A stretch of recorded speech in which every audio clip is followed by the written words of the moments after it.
Amén. Ahí ya se está grabando el video. También va, junto a la grabación va una suerte de texto que va formando la plataforma, que después yo le paso ambos archivos para que puedan o leerlo o escucharlo.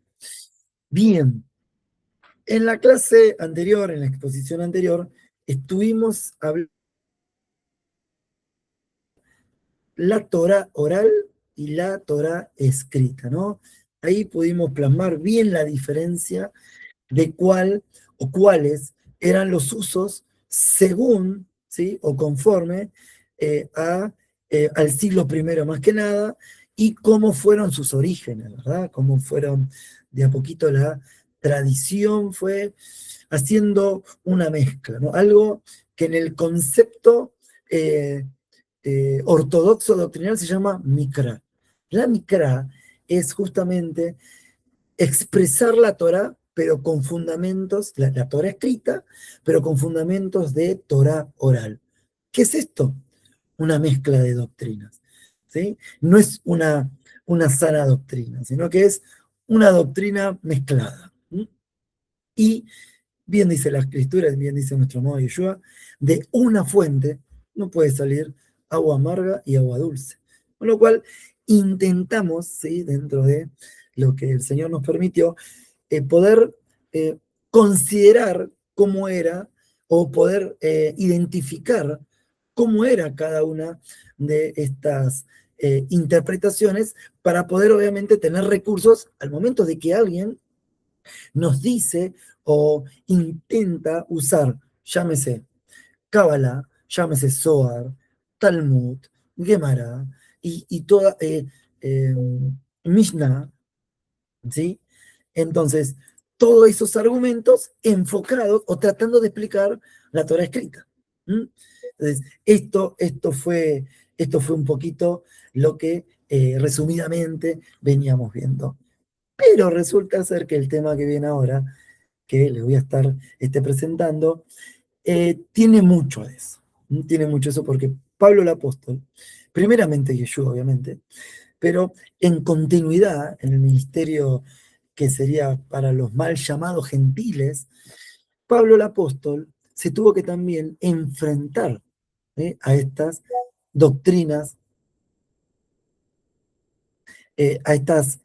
doctrinas de hombres, ¿sí? O a esta tradición de ancianos. Un poco con esto vamos a empezar o dar comienzo a lo que es la presentación de Gálatas. Voy a estar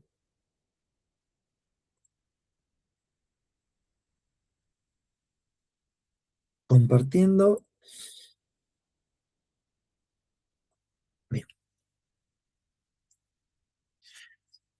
Quiero comentarles un poquito cómo va a ser este estudio, ¿sí? Si bien el estudio anterior, los dos estudios anteriores, que estaban fundamentados en qué es la Torá y después la comparación entre Torá escrita y Torá oral, fue bien técnico ese estudio. En este vamos a usar tres pilares que se van a poder ahí plasmar en la presentación.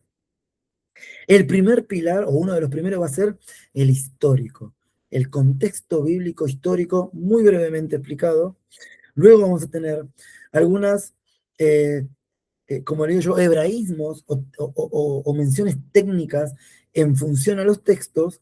Y después, eh, tanto el capítulo 1 como 2 tomo como referencia los temas principales explicados para darle una repasada o una lectura final a esos capítulos. ¿Amén? Así que vamos a empezar con lo que decidimos denominarlo con el hermano Magdiel como Shaul, ¿no? O Pablo, de la tribu de Benjamín, el israelita. ¿Mm? El israelita. De la tribu de Benjamín es como él se da a conocer, ¿no? Él dice fariseo de fariseo, de la tribu de Benjamín. En cuanto a la ley, celoso, ¿m? Perseguidor de la iglesia, ¿no? Dice, fariseo de fariseo, dice encima. Así que, queriendo decir, no jactándose, diciendo, en cuestiones de la tradición, un conocedor neto. ¿M? Así que, Ahí vamos a tener a Gálatas y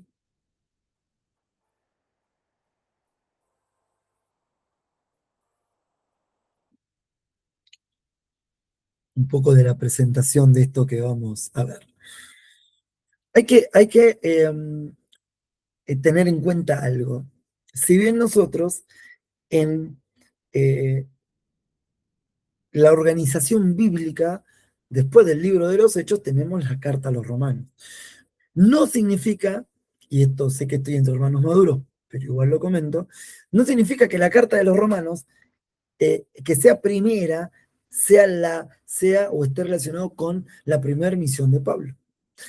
La primera misión de Pablo fue a los Gálatas, a la región, en realidad, de Galicia. Vamos a ver qué había en esa región que se menciona por primera vez en el libro de los Hechos. De hecho, hay 3 capítulos en donde se van mencionando distintos, digamos, sucesos u eventos en esta región de Galacia. ¿Mm?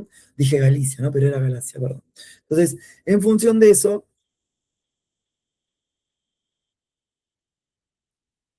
vamos a poder ver acá los 3 viajes que hace Pablo el apóstol y cuáles sean esos temas centrales y el propósito. ¿Mm?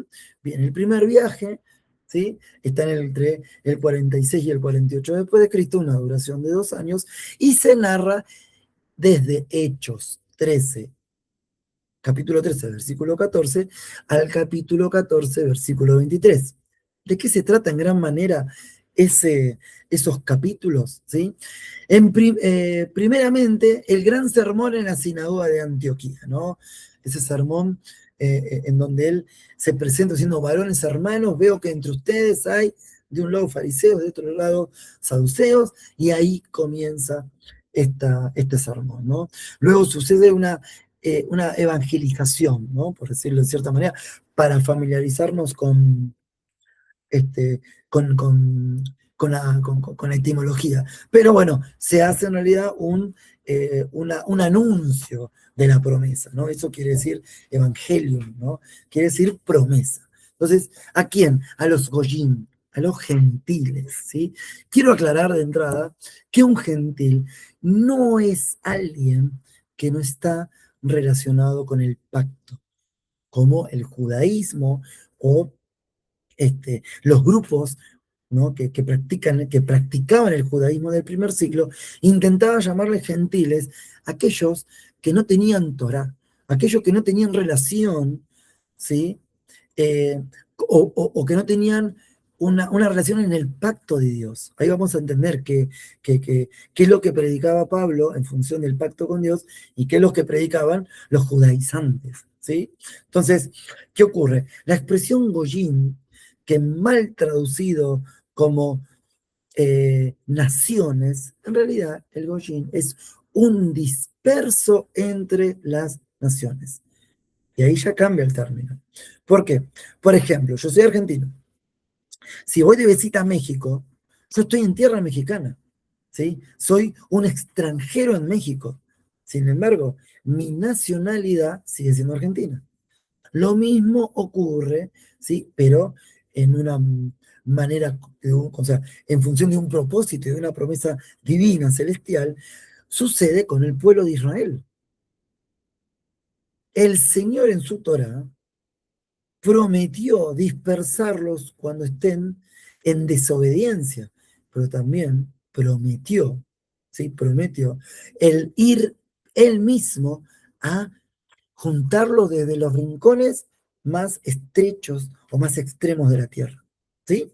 Entonces, un Goyim es nada más y nada menos que alguien que es extranjero en la nación en la que habita, porque su nacionalidad, ¿sí? No es de esa tierra que pisa, sino, en nuestro caso, de el Israel de Dios, del pueblo de Dios, como menciona Pablo a los Efesios, de los 2 pueblos hizo uno. ¿De qué 2 pueblos? ¿Ah? Refiriéndose a los que estaban dispersos y a los que no. ¿Quiénes eran los que no estaban dispersos? La tribu de Judá y Benjamín. ¿Sí? Ahora, hubo una transformación, ¿sí?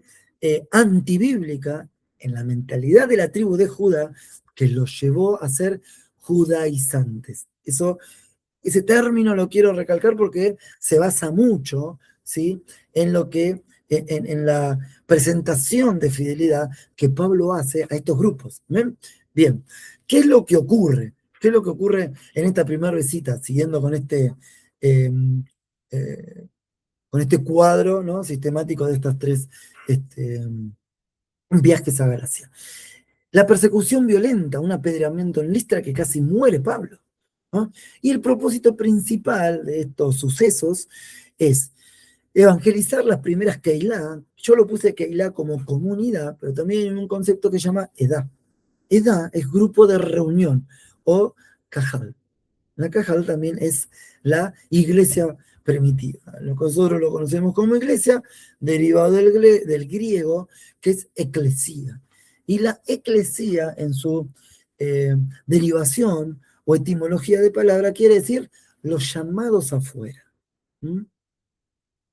Así que iglesia no es el lugar, el espacio físico, las cuatro paredes donde yo me puedo encontrar con mis hermanos.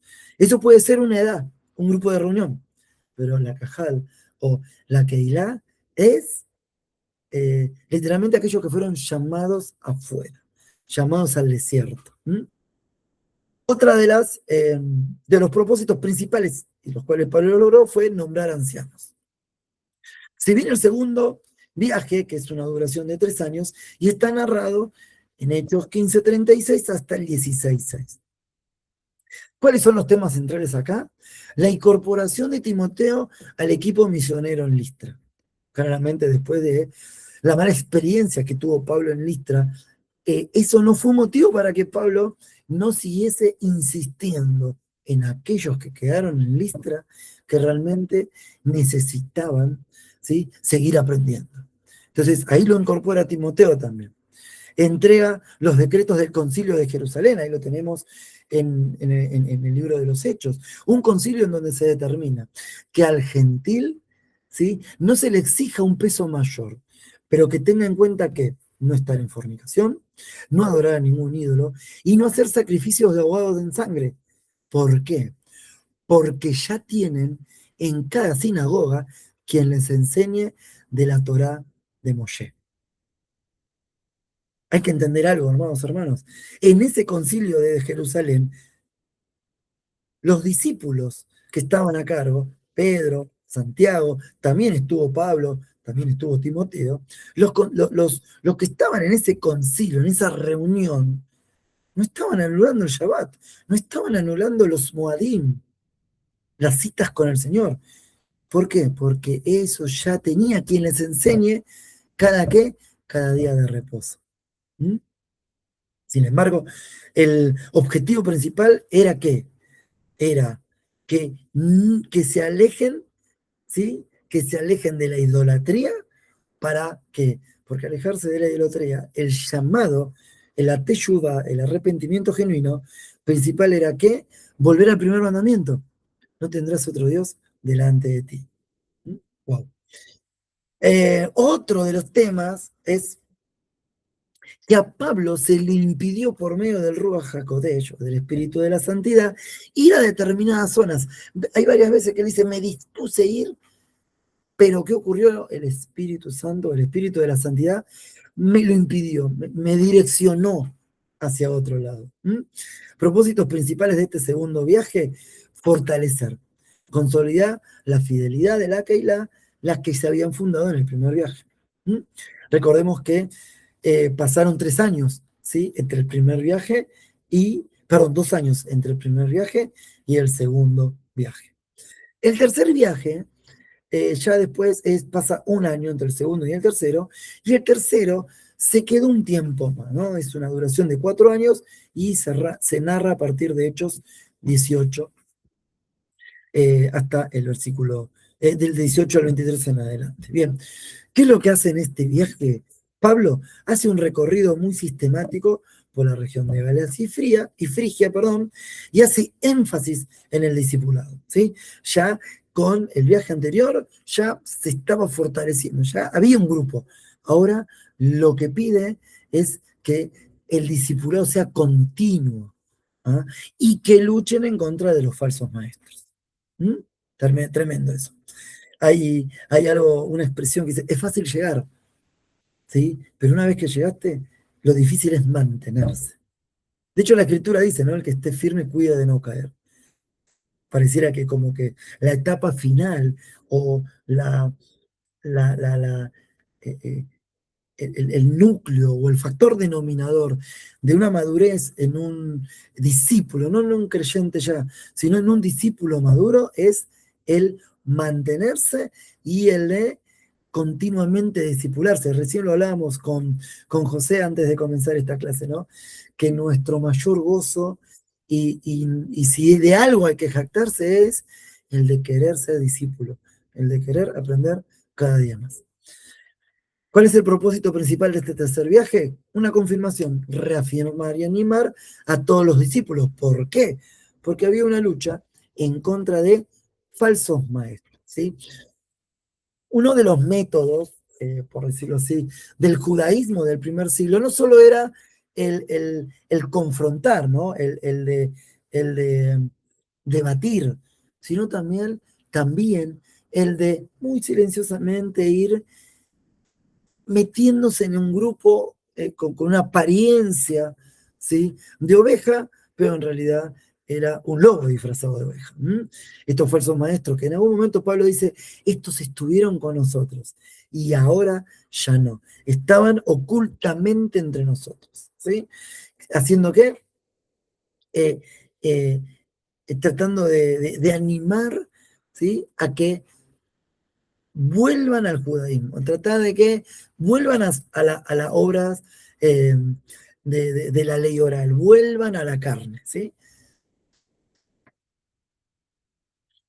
Bien, acá les dejo un poco un mapa de lo que sería las menciones que hace Pablo en estos tres viajes, ¿no? Está Antioquía, en donde da uno de los primeros discursos, está Iconio, está Derbe, está Listra, ¿sí? Y un pequeño así detalle. En la época de Pablo había dos Antioquías. Una es la Antioquía ortodoxa, que es la que vemos fuera del círculo, y otra es la Antioquía de Galacia, ¿no? Es interesante ese dato porque la Antioquía ortodoxa o la iglesia ortodoxa de Antioquía hasta los días de hoy tiene vigencia, ¿m? Y no es la misma Antioquía de los tiempos de la región de Galacia, ¿sí? ¿Qué hay hoy en día en esta región de Galacia? Bien, la ubicación geográfica hoy está en la Turquía central.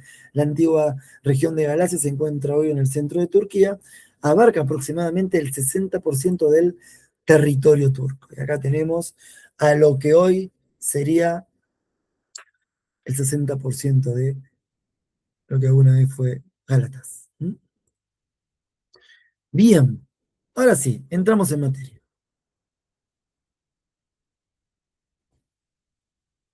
Entramos en materia.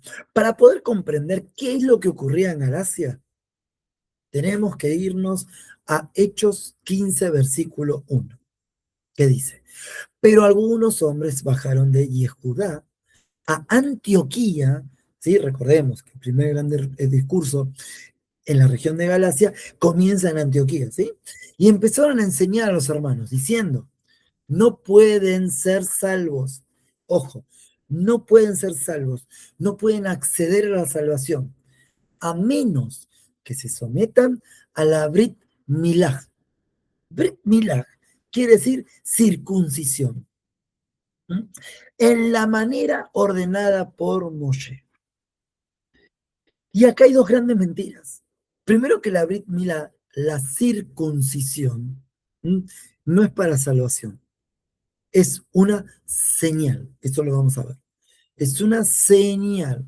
Te daré por señal la circuncisión. Por eso la expresión Brit está de más. ¿Por qué? Porque Brit es pacto.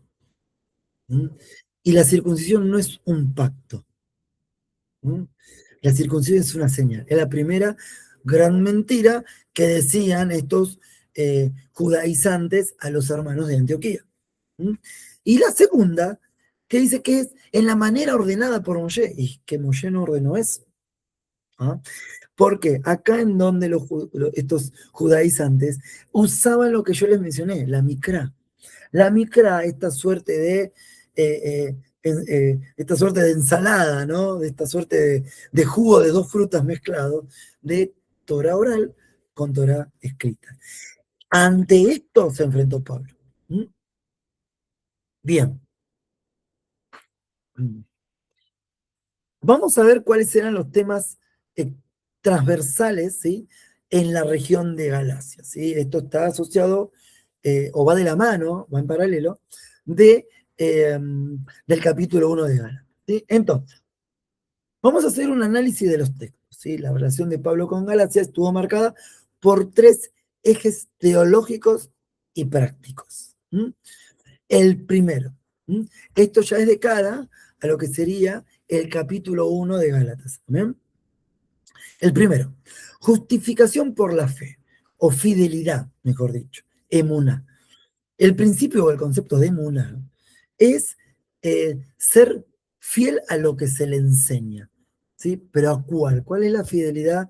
Como dice Apocalipsis 14:12. Esta es la perseverancia de los santos, los cuales permanecen en la palabra, y dice, y en la fe de Jesús. No dice la fe en Jesús. Porque si no es como que yo estoy poniendo algo de mí en él.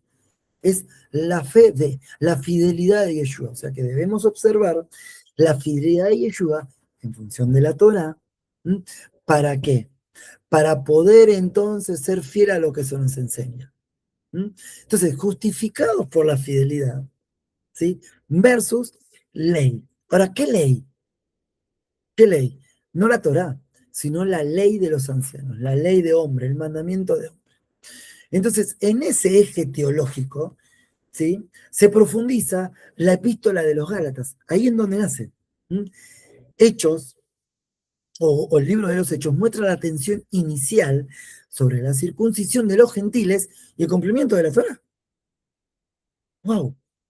Ahí está bien marcado, ¿no? Que por un lado era la imposición a circuncidarse para ser salvos de aquellos goyim que querían, que sentían, que el Ruach les había revelado, o sea, el Espíritu de la Santidad, les había revelado que ahora, ¿sí? La Torá, ¿sí? Estaba en su mente y en sus corazones, porque había sido derramada por el mismo Dios.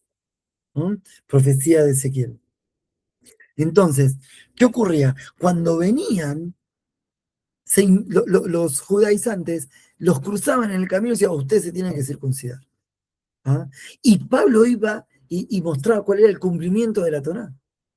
¿Mm? ¿Y qué muestra Pablo en la Torá? Como tantas cosas, que Abraham recibe la promesa estando incircunciso. ¡Wow! Siguiente teología. Autoridad apostólica, vamos a ver definir ahí que es un apóstol, ¿no? Y Pablo defiende constantemente que su misión proviene de un llamado divino directo y no de designaciones humanas. Un tema que Lucas refuerza al mostrar, el respaldo del Ruach HaKodesh mediante señales. ¿Por qué Lucas? Porque Lucas es el autor del libro de los Hechos y recordemos que el Espíritu de la Santidad sí dijo a los ancianos, apártenme a Pedro y a Bernabé para poder enviar las buenas nuevas. Ese era el sello, ¿sí? La garantía de que el apostolado de Pablo era de parte de un llamamiento. A ver, la expresión apóstol o apóstolo en griego quiere decir enviado de, o enviado para, o enviado por, ¿sí? De la mención griega. Ahora que hay alguien que se quiere conectar.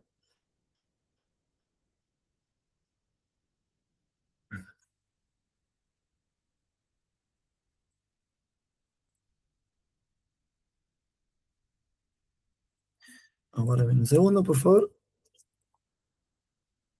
Les decía, apóstolo en griego, ¿sí? Derivado de la expresión en hebreo que llama Shaliach. El Shaliach era un enviado, ¿sí? Un enviado de, o sea, era un representante, ¿sí? no por sí mismo, sino con la autoridad que se le había delegado, de que el mensaje que tenía que transmitir era una copia fiel del original. ¿Mm?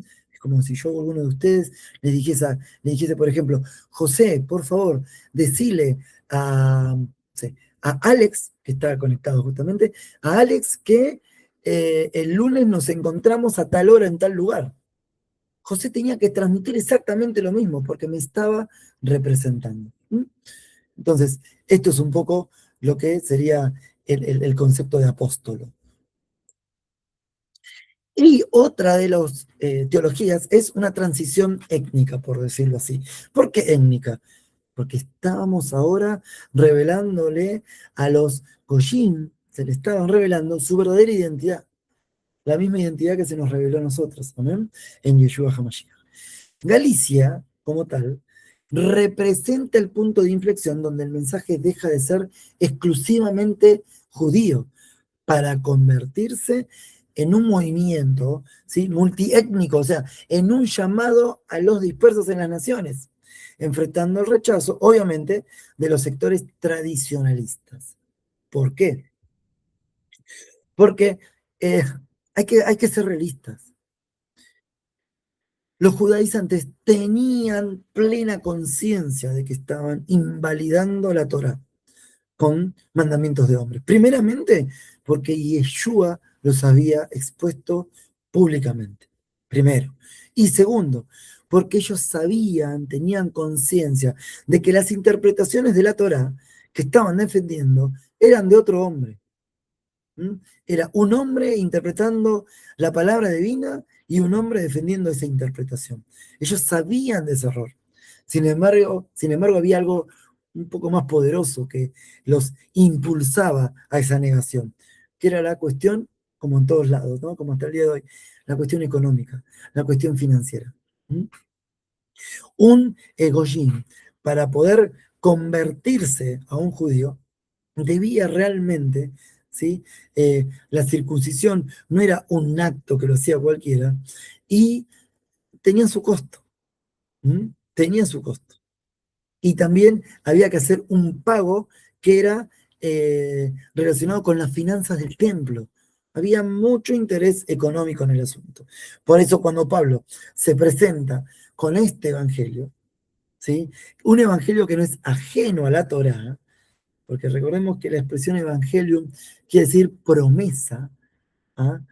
Entonces, una promesa que no es ajena a la Torá, obviamente iba a enfrentar un rechazo por parte de los sectores tradicionalistas.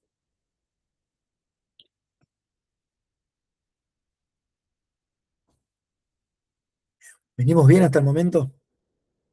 Con un pulgar para arriba ahí, estaría bien.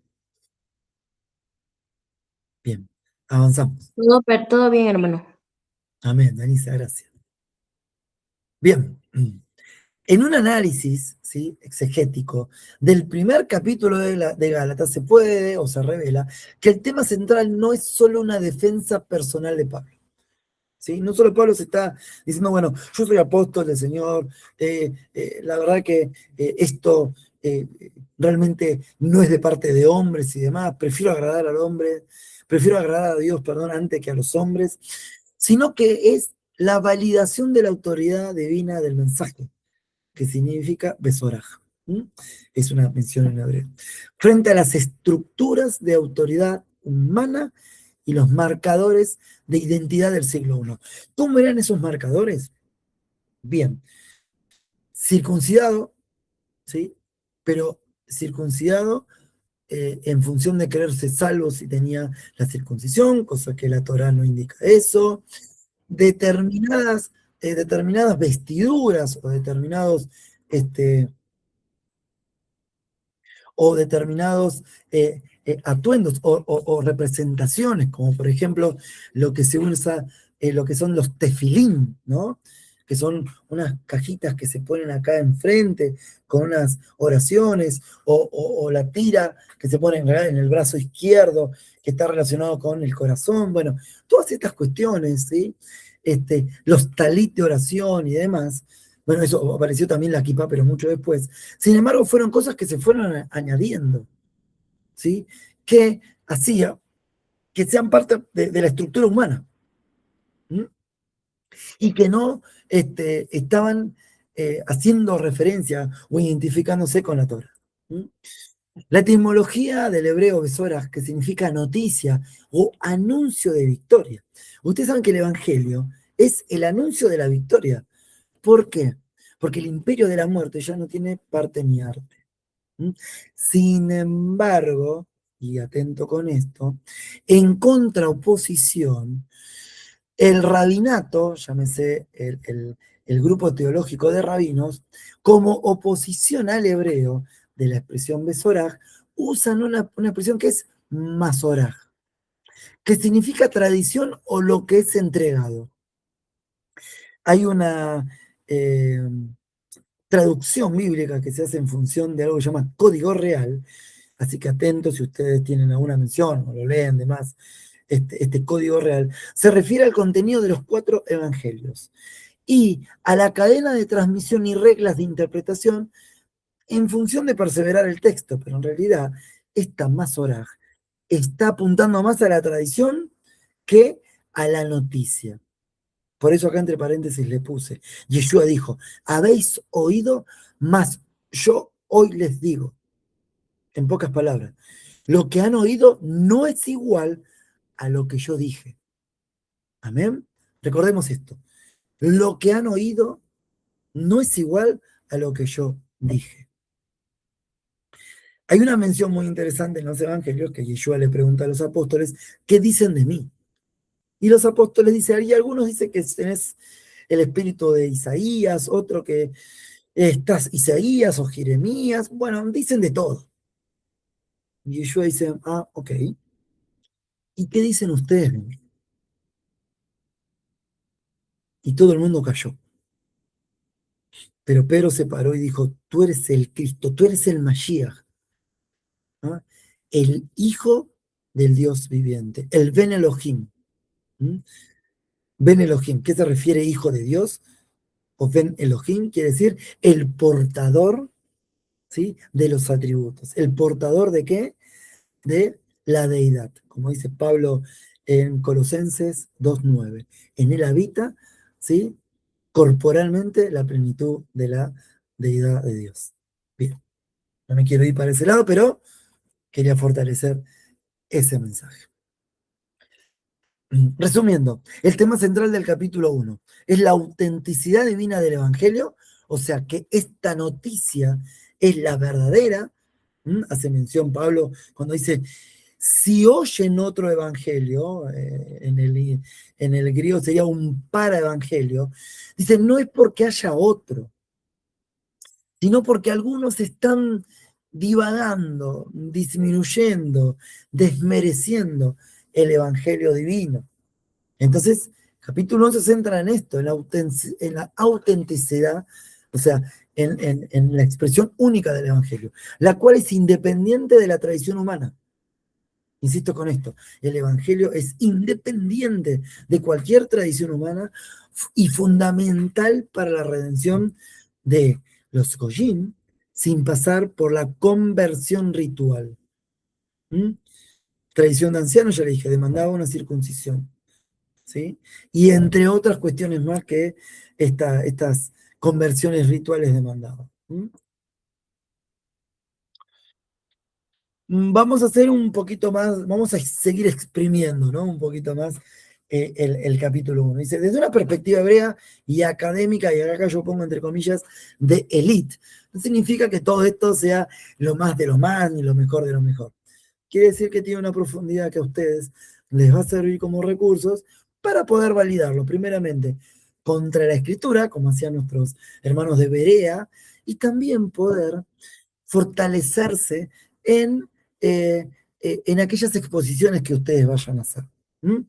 Entonces, los puntos destacados son, primero, el origen del apostolado. En un análisis, Pablo utiliza el término apóstolos como equivalente al concepto hebreo de Shalía, un emisario, con la autoridad legal de quien lo envía. Recuerden lo que dijo Yeshua, Dios daré autoridad ahora en mi nombre. ¿Mm? ¿Por qué Él nos puede dar autoridad? Primero porque Él es el autor. Autoridad viene de autoría y Él es el autor y consumador de nuestra fidelidad. Segundo, que la fidelidad no es nuestra, sino que es de Él. ¿Ah? Y tercero, porque Él es el, el verbo hecho carne. ¿Mm? El mismo que escribió la Torá con su dedo. Yeshua es Elohim. Traducido en palabras básicas, Jesús es Dios, Dios es Jesús. ¿Expresado como? Yeshua, el amor revelado. Elohim, el amor que aún no se ha revelado. ¿Por qué? Porque obviamente esta vivencia, este cuerpo corruptible todavía tiene que sufrir un proceso y un juicio, y bendito sea el Señor si salimos y resucitamos, ¿sí? Nos levantamos de entre los muertos en la primera resurrección, ¿m? Porque eso indicaría o implicaría que estamos más cerca de la eternidad con Él. Esa eternidad es el amor aún no revelado. ¿M? Bien, en la exégesis, al declarar que su nombramiento es no de hombres ni por hombres, Pablo establece que su misión no proviene del Sanedrín ni de una ordenación rabínica estándar, sino de una revelación directa. Acá puse entre paréntesis, Apocalipsis quiere decir una revelación directa de Yeshua, Hamashiach o el Mesías. Esto es crucial para su argumento de que el mensaje a los Goyim tiene la misma validez que la revelación del Sinaí. O sea, el mensaje a los gentiles, el evangelio, la buena noticia, no es independiente de la Torá. Porque ¿qué se reveló en el Sinaí? La Torá, el mensaje, las palabras. Wow, las palabras de este pacto.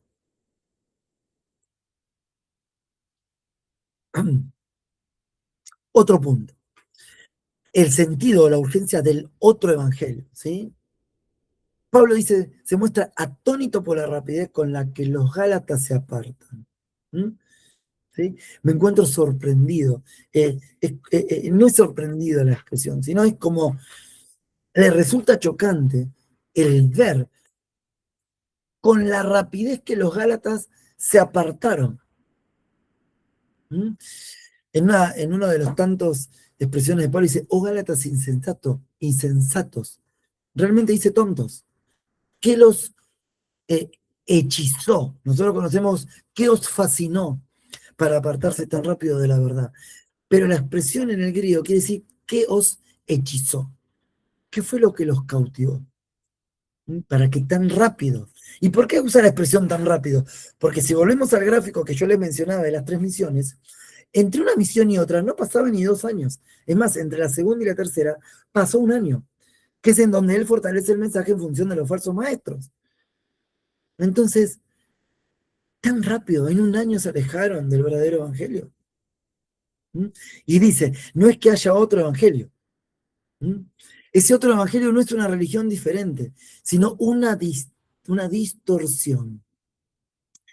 Y acá hay un término muy aplicable, ¿no? Que es el metastresco.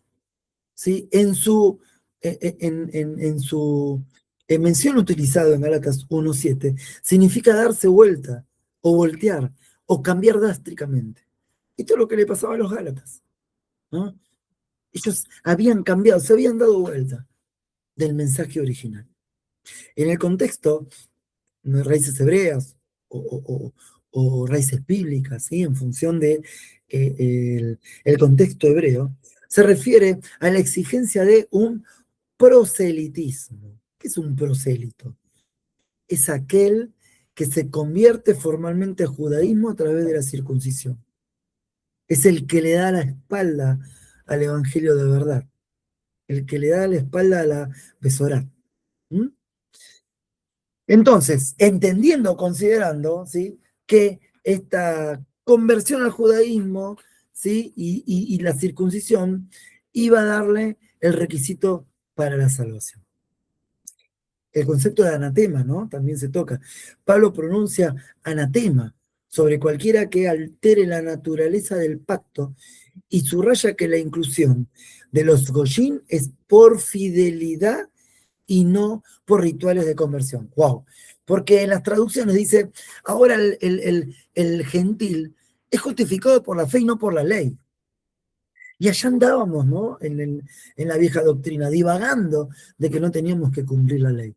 Lo que no nos habían aclarado es que la ley que mencionaba Pablo no era la Torá, sino los rituales de conversión. Bien.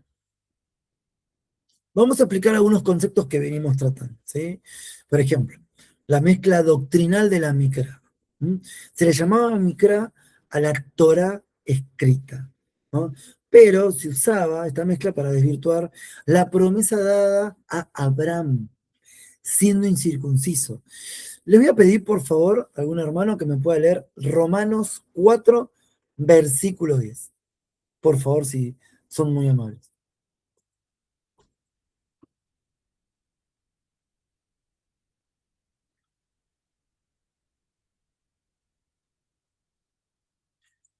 No sé si, Paula, no sé si tenés, por favor, tu Biblia a mano. Sí, aquí la tengo. Bien. Por favor, léenos Romanos 4:10. Romanos 4:10.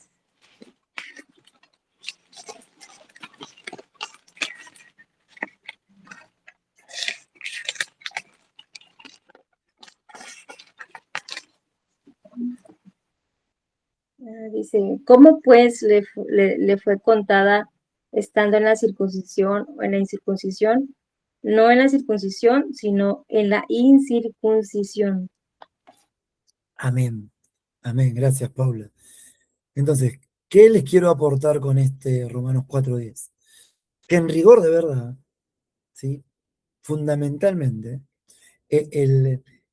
lo que Pablo está presentando de defensa es que la circuncisión no accedes a la promesa. Entonces Pablo le dice, pero ¿cómo voy a acceder a una promesa por una circuncisión? ¿Cómo le vas a decir a alguien que está alejado de la Torá?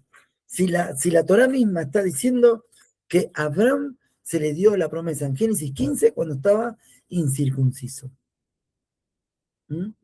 ¿Y qué fue? ¿Cuál es el versículo que conecta Génesis 15:6? Lo conocemos nosotros, Génesis 15:6, como, y Abraham creyó y le fue contado por justicia. Pero la traducción o la interpretación correcta de ese versículo es que Adán no creyó porque él tuviese la facultad de creer, sino que ahí la expresión creer en la etimología quiere decir vio en quién apoyarse. Dios se presentó como un apoyo y Abraham vio eso. Y Abraham lo que dijo fue, hay justicia para mí. No dijo, y le fue contado. Abraham no hizo nada. No hubo obras de Abraham ahí. Entonces, no sé si esto lo habían oído alguna vez, pero la mención correcta de Génesis 15:6 es, Abraham encontró en quién apoyarse y se le dio justicia para él. Esa es la expresión.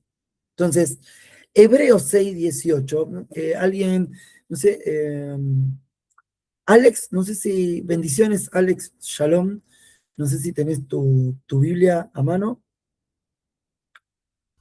Sí, amado, aquí la tengo. Amén.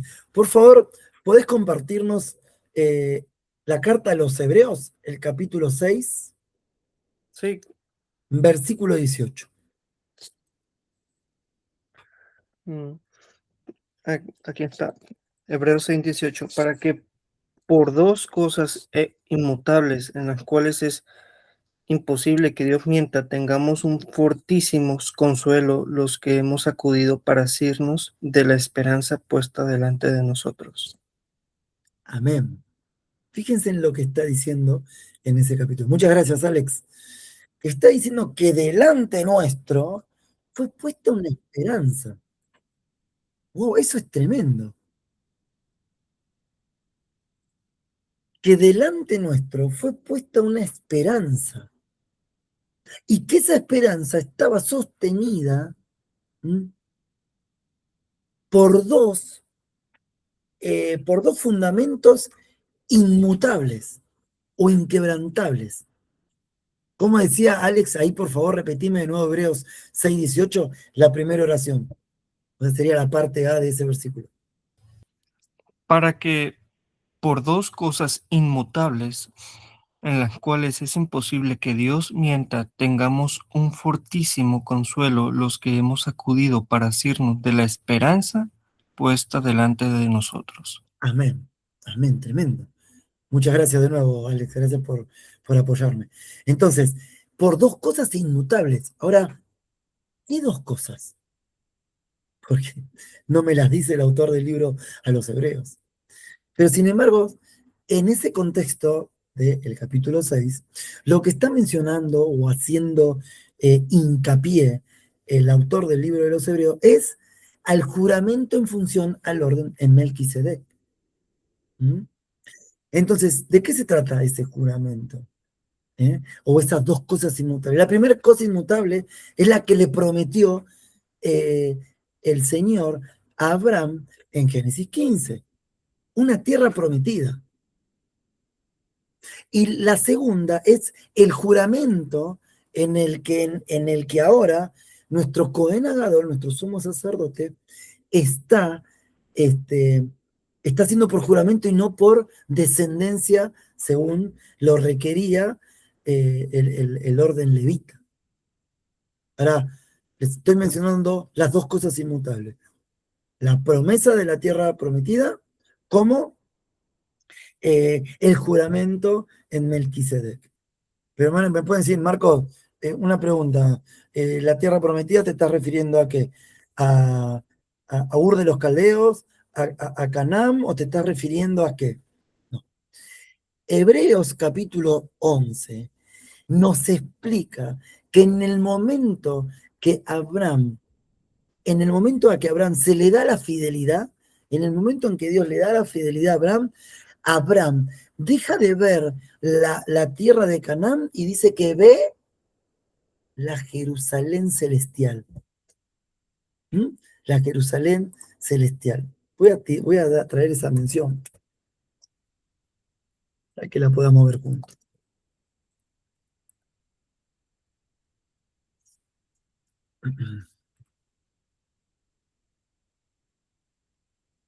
Guárdenme un segundo. Hebreos 11.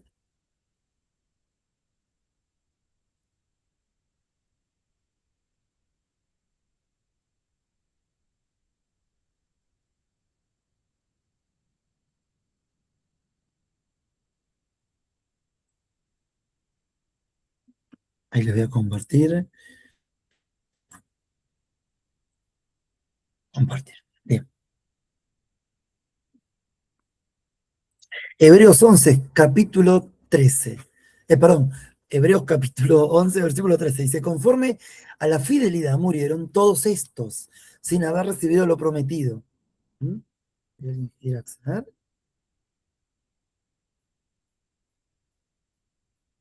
No. Bien. Sino mirándolo de lejos y creyéndolo y saludándolo y confesando que eran extranjeros y peregrinos sobre la tierra. Ahí está el principio de nosotros, extranjeros y peregrinos. ¿Ah? Ahora, Abraham fue un extranjero fuera de la tierra, ¿sí? Abel fue un extranjero fuera de su tierra, ¿sí? Porque es el hijo que tienen Adán y Eva cuando son, ¿qué? Expatriados del Edén. Entonces, todos estos, dice el autor del libro, dice que estaban viendo la promesa desde lejos. Y en el versículo 14 está la clave, dice, porque los que esto dicen claramente dan a entender que buscan una patria. Pues si hubiesen estado pensando en aquella de donde salieron, podían volver. Pero si no anhelaban una mejor, esto es celestial. O sea, estaban esperando una patria celestial. Eso es los fundamentos, por decirlo en cierta manera, de esto que les comparto ahora de nuevo acá. ¿Mm? De esto que les comparto acá. ¿Mm? Que no teníamos o no debíamos, o la imposición de la circuncisión no tenía nada que ver con la promesa, nada que ver. Ahora, vamos a validar un detalle, o más bien un horror de traducción, ¿sí? En Génesis 17, ¿no? Y acá quería mostrarles, si pudiésemos graficar cómo ver la Torá oral o el Evangelio explicado con Torá y el Evangelio explicado sin Torá, ¿no? Ahí tenemos Torá con Evangelio, la Torá escrita. Esto es de la clase anterior, la Torá Shevistab, ¿no? Aguas claras, que no se mezclan con la Torá sin Evangelio. La Torá oral, la Torá Shevealpe. Ahora bien, hay un horror, como les mencioné yo acá, en Génesis 17, que quiero también aclararlo bajo la luz de las Escrituras. Me voy a ir de nuevo a la Biblia, pero en este caso me voy a ir a Génesis 17. Es increíble esto, ¿no? Porque el mismo título que le pone, voy a leer la versión NBI. Yo suelo usar mucho la NBI. Es un recurso bastante alineado a las traducciones. Dice, el pacto de la circuncisión, ¿no? En la versión Reina Valera dice, la circuncisión como señal.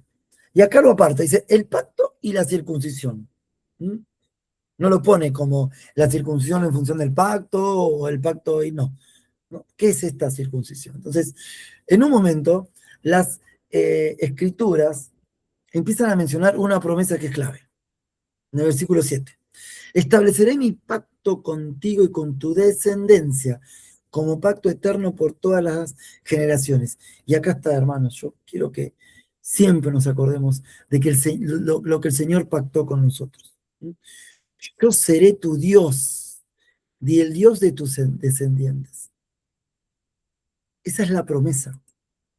Y ese es el pacto. Yo seré tu Dios y ustedes serán mi pueblo. Mi pueblo. ¿Mm? Y ahora bien, dice, un poquito más adelante, dice, cumple con mi pacto tú y toda tu descendencia por todas las generaciones. Y este es el pacto que establezco contigo y con tu descendencia, el cual todos deberán cumplir. Y acá, voy a tratar de agrandar lo más posible, porque en sus Biblias, de hecho, abran sus Biblias, por favor, abran sus Biblias, y en el versículo 10, estos dos puntos de acá, si aman mucho sus Biblias, háganlo con un lápiz. Y si aman aún más sus Biblias, háganlo con la lapicera. Pero esos dos puntos tienen que estar tachados.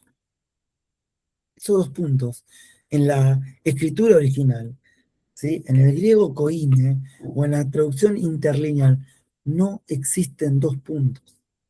No existen. Porque acá no van dos puntos, acá va un punto. Un solo punto va. ¿Por qué? Porque miren lo que dice. Vamos un poquito más atrás, desde donde yo estoy hablando, desde el 7. Estableceré mi pacto contigo y con tu descendencia, como pacto eterno por todas las generaciones. Yo seré tu Dios y el Dios de tus descendientes. A ti y a tu descendencia daré en posesión perpetua toda la tierra de Canaán, donde ahora vives como extranjero, y yo seré su Dios. Dios también dijo a Abraham, cumple con mi pacto, tú y toda tu descendencia por todas las generaciones. Y este es el pacto que establezco contigo, con tu descendencia, el cual todos deberán cumplir. Punto de aparte. Todos los varones entre ustedes deberán ser circuncidados. Circuncidarán la carne de su prepucio y será señal de pacto entre nosotros. ¿Sí? El pacto que establece el Señor ¿sí? Donde ahora vive como extranjero, llamará a los descendientes de Abraham para habitar, ¿sí? Pero el pacto no va a depender de la circuncisión. ¿Por qué? Porque el pacto es aparte de la circuncisión. Que todo varón, cuando entre a la tierra, deberá ser circuncidado. Sin embargo, eso va a ser primero como señal. Y segundo, no va a ser para entrar a la tierra. ¿Por qué? Porque la tierra ya está prometida. Ya está prometida. No tiene que haber un condicional. No va a haber un pacto. No es que si no se circuncida no entran. La tierra ya está prometida. ¿Mm? Y ese es el pacto que establece entre Dios y la descendencia.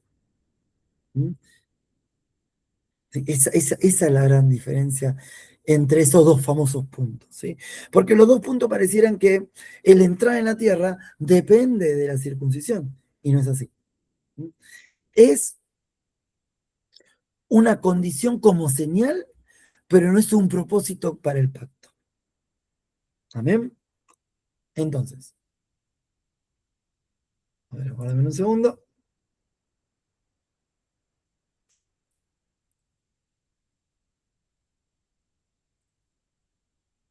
Vamos a seguir compartiendo. Bien. Ahora, ¿cuál es el único pacto vigente? Bueno, acá les dejo unas reseñas para leer. Levítico 26:12, Éxodo 6:7, Jeremías 30:22, Ezequiel 36:28, Jeremías 31, del 31 al 33. ¿Qué es lo que dicen todos estos versículos que yo les pongo acá? Yo seré para ustedes Dios, yo seré su Dios, que ustedes me serán por pueblo. E inclusive Jeremías 31, del versículo 31 al 33. Por favor, ¿hay quién lo puede leer? ¿Quién me puede aportar? No sé si Danixa, ¿tenés tu Biblia a mano? ¿Cuál cita bíblica me tocó? Jeremías 31, 31 al 33, ¿verdad? del 31 al 33. Exactamente, sí. Ok.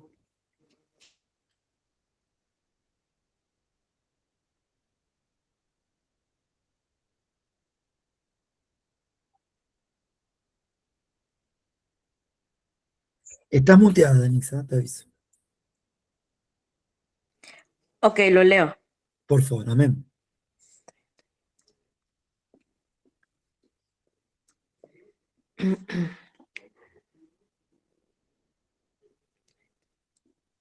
Dice,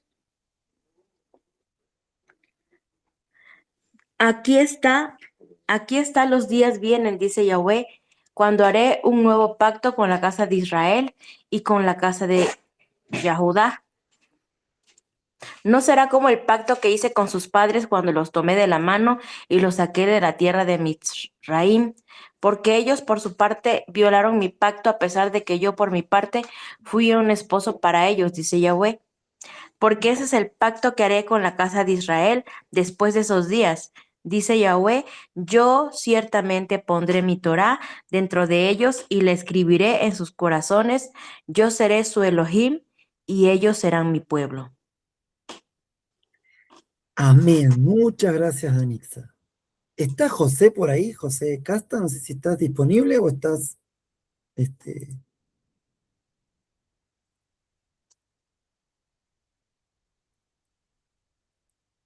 Sí, aquí estoy, Marcos, aquí estoy. ¿Podés hablar? Sí, Marcos, sí. Amén. En función de los que nos leía Danix ahí en Jeremías 31, puntualmente en el versículo 33, el nuevo pacto, ¿en qué consiste? En Jeremías, pues dice que poner leyes en el corazón, en las mentes.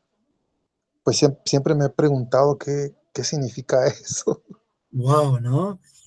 Sí, es profundo, o sea, no tengo una Dice, respuesta así, digo, esta es, ¿no? pondré mi ruaj, pondré mi espíritu. ¿Cuál fue el espíritu que nos puso? El ánimo. El espíritu de la santidad. Y dice, en su mente y en sus corazones. ¿Mm? En su mente y en sus corazones. ¿Para qué? ¿Para qué? Para tener conciencia de lo que dice la Torá, de lo que realmente Él nos quiso decir, y para tener predisposición. Porque ¿qué dice nuestro amado Yeshua? En donde esté su tesoro, allí estará su corazón. ¿Sí? Pero es increíble, porque en el versículo 33 dice, y este será mi pacto. Yo seré para ustedes Dios, y ustedes serán mi pueblo. ¿Saben una cosa? Nunca hubo, estaba con la cámara apagada, perdón hermanos, nunca hubo un nuevo pacto, siempre fue el mismo. El nuevo pacto, conocido como Brit Hadashah, que lo conocemos como Nuevo Testamento, en realidad, este sí lleva una coma, porque es el pacto nuevamente que menciona. Así como el Viejo Testamento es el testamento que nos dejaron los antiguos, el testimonio, el nuevo pacto es pacto nuevamente.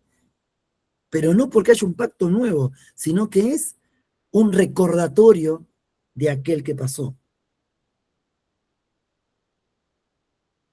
¿Sí? Ahí viene una expresión que está bien interesante, ¿no? Cuando Yeshua dice, odre nuevo, vino nuevo, odre nuevo. Quiere decir renovado, restaurado. Nosotros somos el odre. Odre restaurado, vino, equivalente a sangre, pacto, sangre restaurada, sangre nueva, con un sacrificio mejor que la sangre de animales. Miren qué profundo eran esas pequeñas cositas que se nos escapaban. ¿Sí? Entonces, esto es, bueno, José, de esto se trata Jeremías 31, del 31 al 33. Que él pondría en nosotros el decir, wow, la Torah sigue vigente. Wow, hago Shabbat porque me deleito, porque él es más que un mandamiento, es una cita con el Señor. Practico las festividades, no por ritual, sino por la conciencia o en memoria de aquel que dio la vida por mí. Y que en cada festividad se presenta. Y estuvo él mostrándome cuál era el sentido de la cita. Tremendo. Vamos a avanzar 10 minutos más por amor a los hermanos que quizás mañana se tengan que levantar temprano. Y vamos a cerrar, ¿sí?, con estos dos puntos, ¿sí? En el versículo 10 del capítulo 1 se presenta lo que es el conflicto de lealtades. En un análisis, Pablo dice, ¿yo busco ahora el favor de los hombres o el de Dios?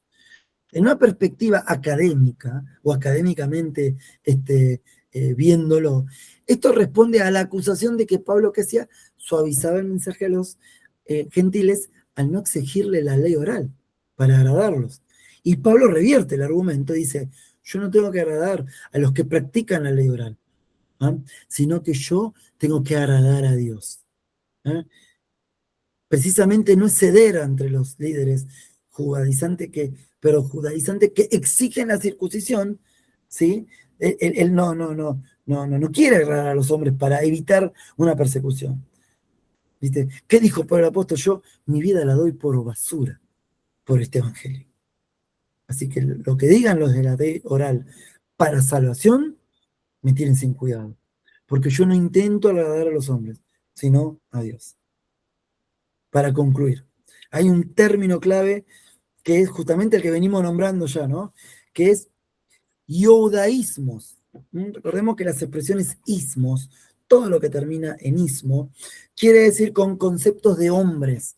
De ahí viene, por ejemplo, el judaísmo, el catolicismo, ¿no?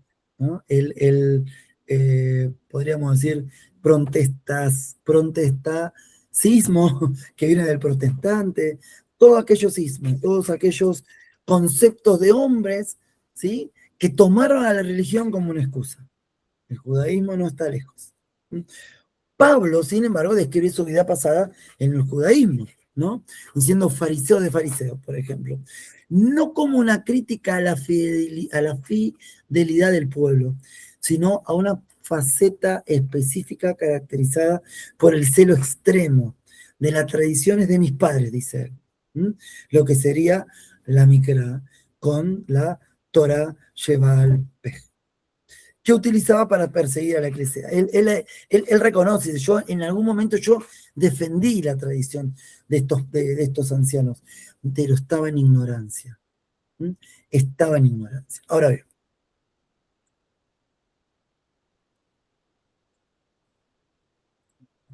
cuando ustedes avancen en la escritura, puedan leer Gálatas capítulo 1, les va a ayudar mucho lo que venimos hablando para poder contrastar y comprender qué es lo que está ocurriendo. Pero esto no queda acá. No queda acá. A ver, quiero hacer igualmente una pausa. Voy a dejar de compartir, es por un segundo nada más. Si hasta acá hay alguien que tiene alguna consulta, alguna pregunta, lo que fuese.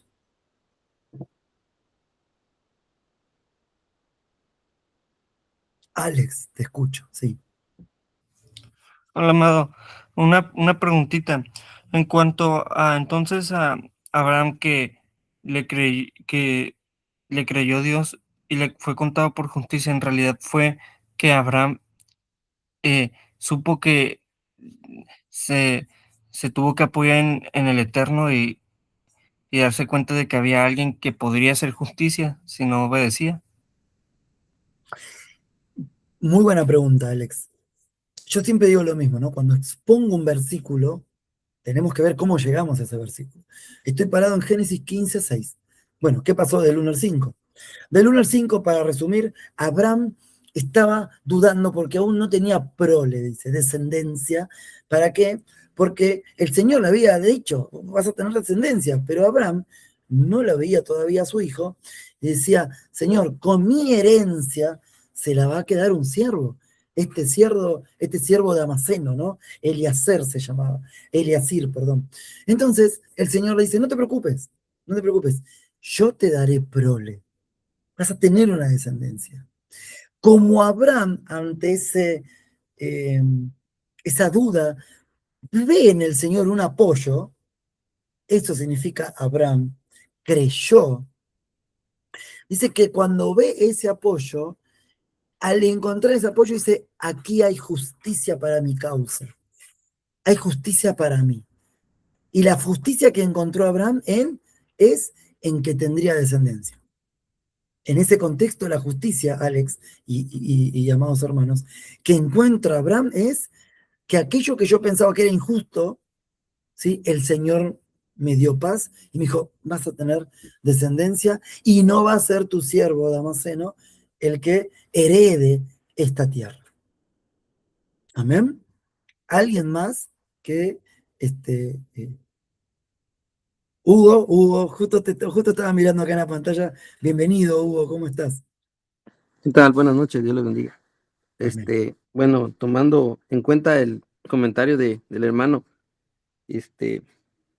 si Abraham halló justicia, o ese apoyo que comenta en Dios, en Jehová, este, ¿por qué cuando va a tener, cuando va, ahora sí que van a tener su hijo, no esperan a Isaac? Porque si él ya había visto a Dios, ya había creído en Dios, porque en el momento que Sara le dice que se acueste con su criada, él no se afirmó, por así decirlo, decir, bueno, pues Dios nos va a dar un hijo, ¿no? O sea, ¿por Amén, qué ¿no? se permitió eso, no? Amén, ¿no? Ocurre algo que es tremendo, ¿no? Que es justamente el paso del tiempo entre la promesa que le da Dios, ¿no? y poder palpar la promesa, ¿no? Y sabes que esto tiene un doble significado. Vamos al literal. Sin lugar a dudas, ¿sí? El tiempo que transcurrió entre la promesa y, y, y el hecho de no tener un hijo ya había sido más de, si no me equivoco, más de 10 años. Habían pasado 10 años desde la promesa hasta que tuvo, hasta que tuvo el hijo. Entonces, ¿qué ocurre? Realmente naturalmente a nosotros nos ocurre que cuando una promesa se extiende mucho, nos olvidamos del que hace la promesa. Y creemos que como no la podemos ver, quizás fue un malentendido, o quizás lo entendí mal yo, o quizás lo que me prometió Dios no era para mí, ¿no? Entonces, nos ocurre esto. Fíjate o fíjense, ¿no? Que Abraham se deja convencer, ¿no? Como bien decís vos, Hugo, ¿por qué se deja convencer por Sara? ¿Por qué? Porque por la misma razón que al principio tuvo duda delante de Dios y dijo, no quiero que este siervo sea. No, tranquilo, Abraham, que yo te doy prole, creyó. Pasa el tiempo, viene Sara, dice, no veo la promesa, y soy estéril, mejor te doy a mi sierva. Y bueno, porque es ese ánimo natural del ser humano de querer meterle manos al plan de Dios, cuando el plan de Dios no necesita mano de hombre. Y es de aquí, wow, vaya si después le trajo a Abraham una consecuencia, porque si bien Ismael fue el primogénito, ¿sí? Tuvo que sufrir Sara las burlas de Agar, ¿no? Y también Ismael, después de que crece Isaac, se burlaba de Isaac, se reía. Entonces, cuando el Señor da una promesa hay que esperar en él. ¿Sí? Ese es un poco, Hugo, el contexto, ¿no? De eso. Y escatológicamente, porque les mencioné dos, una la literal, y escatológicamente, o sea, mirando para adelante, nosotros también estamos abordando una promesa como Abraham. Pero nuestra promesa es más firme todavía, porque aquel que vino una vez prometió volver de nuevo. No mezclemos doctrinas, no nos alejemos de la fidelidad que Él nos dejó, porque todavía no vino, porque escrito está. La promesa de Dios no tarda como algunos dicen, sino que da tiempo, da un espacio. ¿Para qué? Para que todos procedan al arrepentimiento, porque Dios no quiere que nadie se pierda. Amén. No sé, Hugo, ahí sí te respondí. Sí, amén, claro. Gracias, quedó muy claro, gracias. No, Hugo, por favor, gracias a vos. Alex, sí. Amado, una pregunta. En cuanto a Ismael, como bien se dijo, ¿no? Ismael fue el primogénito, pero Isaac también, porque pues no eran de la misma madre, ¿no? Uh-huh.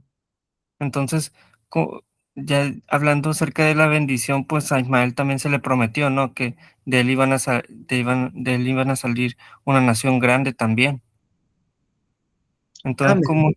¿cómo está eso de que, pues a veces sí el Eterno tiene planes para nosotros, pero también puede usar los planes como quien dice, ¿no? Lo que hicimos mal lo puede convertir para bien, ¿no? Ojo con ese último concepto. Ahí te doy audiencia, Danixa. Primero le voy a comentar a Alex.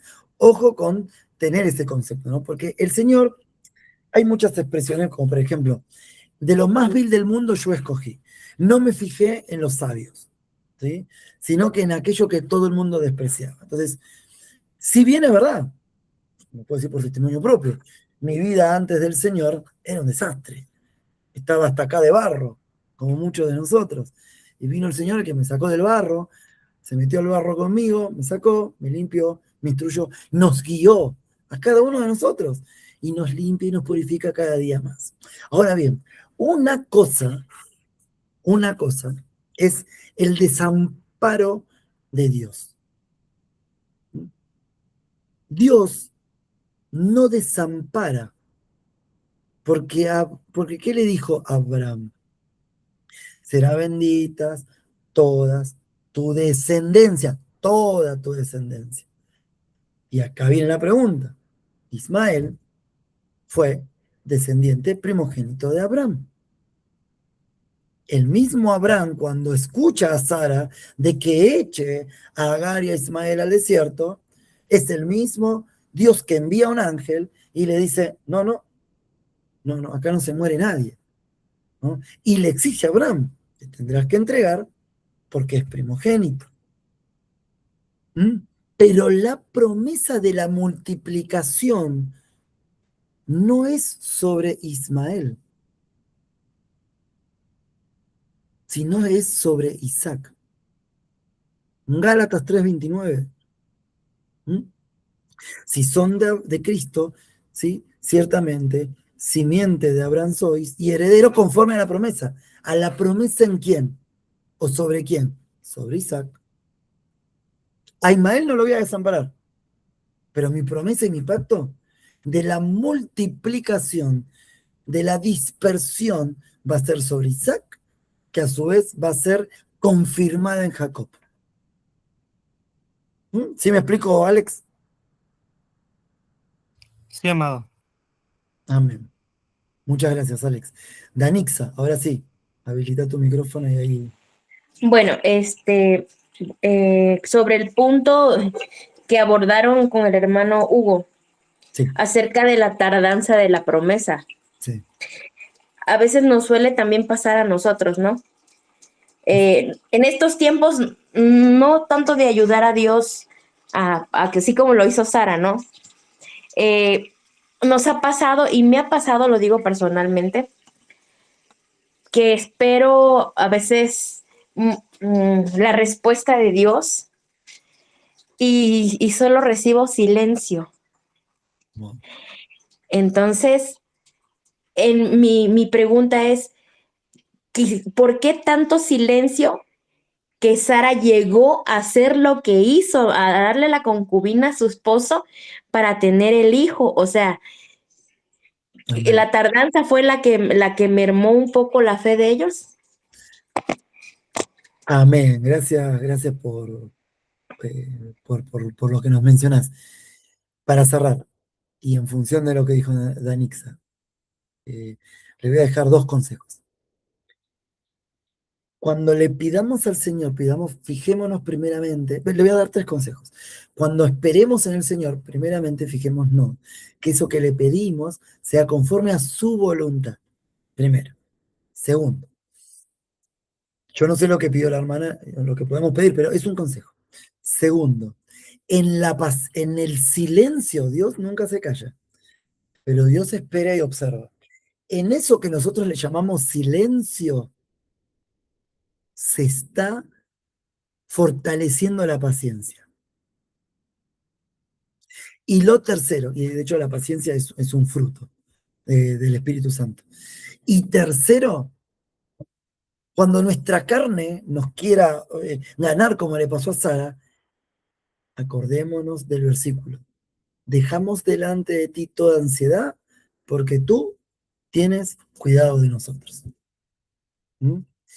Lo que pasa es que estamos nosotros, carnalmente hablando, involucrados en un sistema express. Es todo ya. Quiero información, ya. Respondeme ya al WhatsApp. Quiero el delivery de hamburguesa. Quiero una información, la tengo. Quiero el noticiero, tengo 8 noticieros ya. Tengo en vivo Israel, tengo en vivo en Cisjordania, en México, tengo todo ya. Y nos damos vuelta y queremos leer la Biblia y la quiero ya. Y Dios te dice, no, de nada me sirve. No puedo hacerte madurar si todo te lo entrego en la mano. Por una sencilla razón. Porque no vas a poder sostenerlo todo en la mano y se te van a caer las cosas. Vas a perder cosas. ¿Sí? Y la otra es porque el discípulo es necesario que sea justamente disciplinado. Y una de las disciplinas que todos nosotros estamos así a martillo y punzón, como digo yo, como piedra, una de esas es la paciencia, el dominio propio, frutos del Espíritu Santo. Así que bueno, hermanos, primeramente voy a dejar de grabar, vamos